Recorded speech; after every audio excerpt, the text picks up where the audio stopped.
तो चलिए आज बात करते हैं रूल ऑफ 72 की। ये सिर्फ कोई मैथ की ट्रिक नहीं है, नहीं, ये तो एक बहुत बड़े फाइनेंशियल सबक की चाबी है। एक ऐसा राज जो किसी की भी दौलत को पूरी तरह से बदल सकता है। अच्छा, एक बहुत ही बेसिक सा सवाल है जो हर इन्वेस्टर के दिमाग में आता ही आता है कि भाई अपना पैसा डबल होने में कितना टाइम लगता है। मान लीजिए किसी ने 10,000 रुपए इन्वेस्ट किए तो वो 20,000 कब बनेंगे।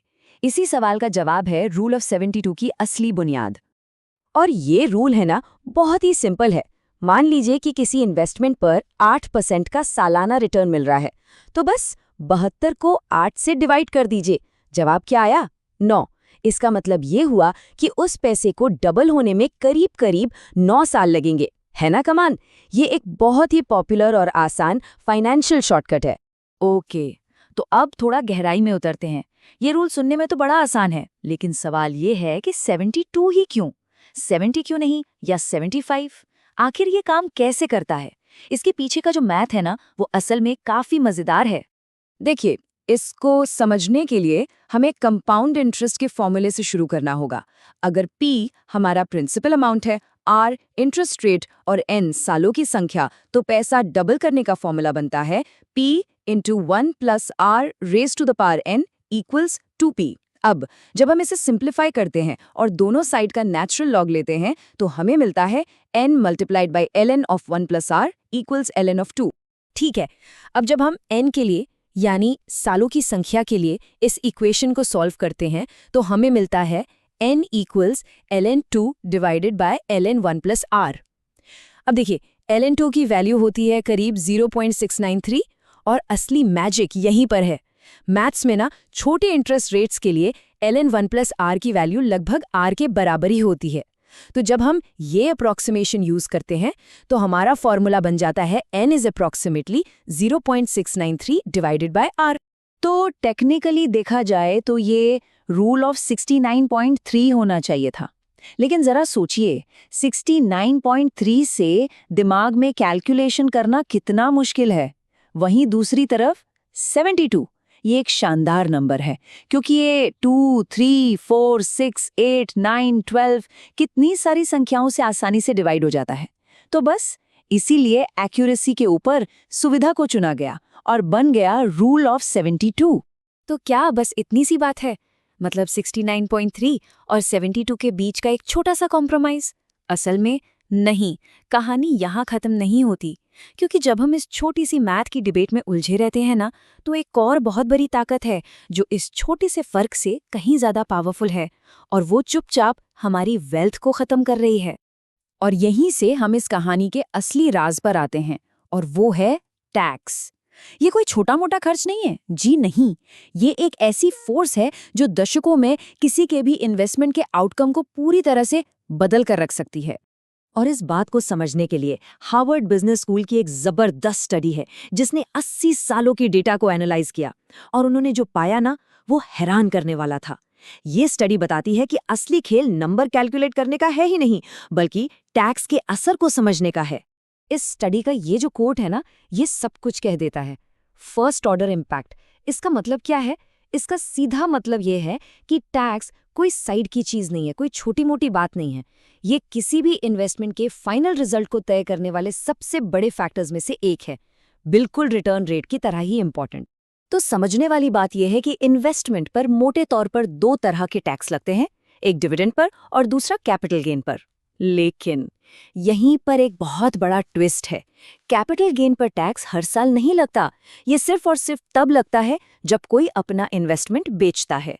और बस यहीं पर असली स्ट्रैटेजी छिपी हुई है। और यही बात हमें इस पूरे एनालिसिस के सेंटर में ले आती है। रूल ऑफ 72 एक कैलकुलेशन है, लेकिन इन्वेस्टिंग एक स्ट्रैटेजी है। और यही स्ट्रैटेजी तय करती है कि कितना टैक्स चुकाना पड़ेगा, जो आखिर में ये तय करता है कि कितनी वेल्थ बनेगी। इसे कहते हैं द पावर ऑफ डेफरल। जब तक कोई बेचता नहीं, कैपिटल गेन टैक्स का पेमेंट टलता रहता है। इसका मतलब ये है कि पूरा पैसा, मतलब टैक्स कटने से पहले वाला अमाउंट, वो काम करता रहता है, साल दर साल कंपाउंड होता रहता है। ये सुनने में शायद छोटा सा फर्क लगे, लेकिन लंबे समय में इसका असर जमीन आसमान का होता है। अब ये जो स्लाइड है, ये बहुत ही इंटरेस्टिंग चीज दिखाती है कि कैसे अलग-अलग इन्वेस्टमेंट स्ट्रैटेजीज का टैक्स पर बिल्कुल अलग-अलग असर होता है। जैसे एक वैल्यू वेटेड स्ट्रैटेजी, सोचिए S&P 500 इंडेक्स फंड की तरह। इसमें बड़ी कंपनियों का वजन ज्यादा होता है तो ज्यादा खरीद बिक्री नहीं होती, मतलब टर्नओवर कम होता है, और कम टर्नओवर का मतलब कम टैक्स।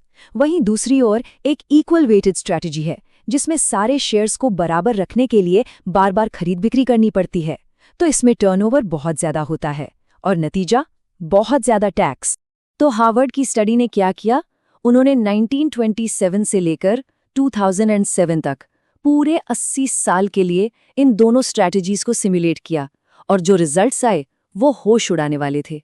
चलिए देखते हैं कि कैसे टैक्स का बोझ दो बिल्कुल एक जैसे शुरुआती इन्वेस्टमेंट्स को दो बिल्कुल अलग-अलग मंजिलों तक ले जाता है। जरा इस चार्ट को देखिए, ये हाई टर्नओवर यानी इक्वल वेटेड पोर्टफोलियो का रिजल्ट है। ये जो ऊपर वाली लाइन है ना, ये दिखाती है कि अगर कोई टैक्स नहीं होता तो पैसा कितना बढ़ता, और नीचे वाली लाइनें दिखा रही हैं कि असल में टैक्स के बाद कितना पैसा बचा। वक्त के साथ ये जो गैप है, ये खाई कितनी बड़ी होती जा रही है। अब ये दूसरा चार्ट देखिए, ये लो टर्नओवर यानी वैल्यू वेटेड पोर्टफोलियो है। यहाँ भी टैक्स का असर तो साफ दिख रहा है, लेकिन वो खाई, वो गैप बहुत छोटा है। ऐसा क्यों? क्योंकि खरीद बिक्री कम हुई, कैपिटल गेन टैक्स को ज्यादा समय तक टाला गया और ज्यादा पैसा पोर्टफोलियो में ही रहकर बढ़ता रहा।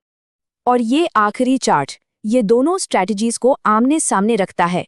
ये साफ साफ दिखाता है कि एक टैक्स एफिशिएंट स्ट्रैटेजी फॉलो करने वाले इन्वेस्टर ने कितनी ज्यादा वेल्थ बचाई। ये जो मोटी वाली लाइन है, ये लो टर्नओवर स्ट्रैटेजी है, और टूटी हुई लाइन हाई टर्नओवर वाली। देख सकते हैं कि समय के साथ टैक्स एफिशिएंट स्ट्रैटेजी से कितना बड़ा फर्क पड़ जाता है। चलिए अब इसे नंबर्स में देखते हैं। स्टडी के आखिर में एक हाई इनकम इन्वेस्टर जिसने हाई टर्नओवर स्ट्रैटेजी फॉलो की, उसके पास अपनी टैक्स फ्री पोटेंशियल का सिर्फ 14% बचा था, सिर्फ 14%। लेकिन वही इन्वेस्टर अगर लो टर्नओवर स्ट्रैटेजी अपनाता तो उसके पास 27% बचता, यानी लगभग डबल। ये लाखों करोड़ों का फर्क है जो सिर्फ स्ट्रैटेजी बदलने से आया। तो रूल ऑफ 72 एक काम का शॉर्टकट जरूर है, लेकिन असली राज 72 या 69.3 में नहीं छिपा है। नहीं, असली राज छिपा है टैक्स के असर को समझने में और एक ऐसी स्ट्रैटेजी चुनने में जो इस असर को कम से कम करे। तो आखिर में सवाल बस एक ही है, क्या कोई इन्वेस्टमेंट स्ट्रैटेजी सच में वेल्थ बढ़ाने के लिए बनाई गई है, या फिर अनजाने में वो सिर्फ टैक्स चुकाने के लिए बनी है?